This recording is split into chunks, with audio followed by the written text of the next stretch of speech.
সাম্প্রতিক সময়ে ওভালে নিজের অফিসে বসে মার্কিন প্রেসিডেন্ট ডোনাল্ড ট্রাম্প সাফ জানিয়েছেন, আমি একনায়ক নই, আমি একনায়ক পছন্দও করি না। আর এরপরেই বিশ্লেষকরা বলছেন তার সাম্প্রতিক কর্মকাণ্ড কি সত্যি একনায়কের মতো নয়। কয়েক সপ্তাহ আগে ওয়াশিংটন ডিসির রাস্তায় নামানো হয়েছিল সশস্ত্র সেনা ও মিলিটারি যান। অপরাধ দমনের নামে জাতীয় রক্ষী বাহিনী মোতায়েন করা হলেও পর্যবেক্ষকরা বলছেন এটা ছিল ভিন্নমত দমন ও ভয় দেখানোর কৌশল।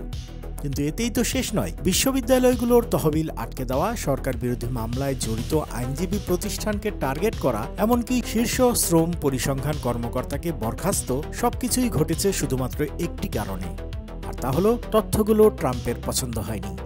শুধু তাই নয়, যেসব সংবাদ মাধ্যম ট্রাম্প বিরোধী খবর প্রকাশ করেছে তাদের বিরুদ্ধে মামলা হয়েছে।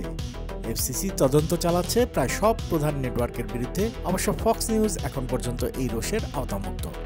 অন্যদিকে প্রতিপক্ষ ডেমোক্র্যাটদের বিরুদ্ধে মামলা করার হুমকি, বারাক ওবামার বিরুদ্ধে দেশদ্রোহ মামলার দাবি, এমনকি নিজের পরিবারের সদস্যদের কোটি কোটি ডলার আয়ের অভিযোগ, সব মিলিয়ে ট্রাম্পের কার্যকলাপকে স্বাভাবিক গণতান্ত্রিক নেতৃত্ব থেকে একেবারেই ভিন্ন করে তুলেছে। প্রিন্সটন বিশ্ববিদ্যালয়ের অধ্যাপক কিম লেন শেপেল স্পষ্টই বলেছেন, এ বিষয়ে কোনো সন্দেহ নেই, জাতীয় রক্ষী বাহিনী নামানো আর ভিন্নমত দমন মানেই আমরা কার্যত একনায়কতন্ত্রে ঢুকে পড়েছি।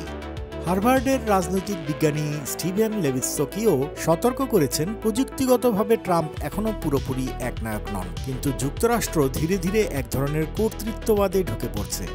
বিশ্বের সমসাময়িক নেতারা, পুতিন, এরদোয়ানরা প্রচলিত একবিংশ শতকের একনায়কতন্ত্রে নিজেদের চেহারা আড়াল করার চেষ্টা করেন, কিন্তু ট্রাম্প যেন উল্টোটা করছেন।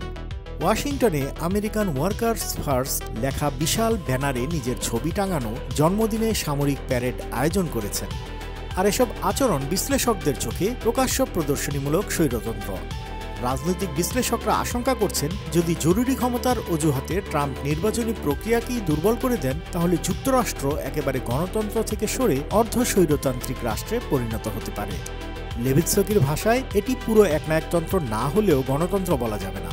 তাহলে প্রশ্ন থেকেই যায়, ডোনাল্ড ট্রাম্প কি সত্যি একনায়ক নন, নাকি তিনি আধুনিক সময়ের নতুন রূপের একজন একনায়ক, যিনি গণতন্ত্রের মোড়কে স্বৈরতন্ত্রকে প্রতিষ্ঠা করতে চেয়েছেন?